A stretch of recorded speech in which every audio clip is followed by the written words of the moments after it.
Guwahati press ক্লাবত আয়োজিত এটি গাম্ভীৰ্যপূৰ্ণ পৰিৱেশত অসমীয়া আৰু বাংলা দুইটি ভাষাতে লিখিত দীপেন্দ্ৰনাথ শৰ্মাৰ বিশালতাৰ নাম আকাশ শীৰ্ষক কবিতা সংকলনখন আনুষ্ঠানিকভাৱে উন্মোচন কৰা হয়। বিশিষ্ট শিক্ষাবিদ আৰু লেখক লক্ষীকান্ত মেধিৰ সভাপতিত্বত আয়োজিত গ্ৰন্থ উন্মোচনী সভাখনত বিশালতাৰ নাম আকাশ উন্মোচন কৰে বিশিষ্ট কবি ডক্টৰ অৰ্চনা পূজাৰীয়ে।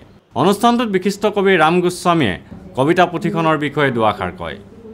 বিশালতাৰ নাম আকাশৰ বিষয়ে লিখক দীপেন্দ্ৰনাথ শৰ্মাই কয় এনেদৰে।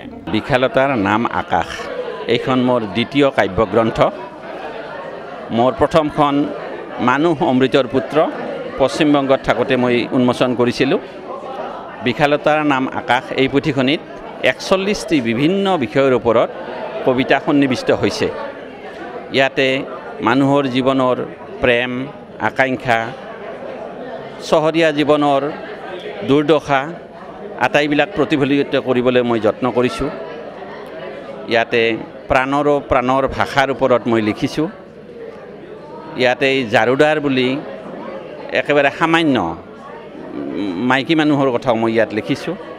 ৪১টা কবিতা সন্নিৱিষ্ট অসমীয়া আৰু বাংলা উভয় ভাষাত প্ৰণীত পুথিখনৰ প্ৰকাশক ইন্দিৰা শৰ্মা।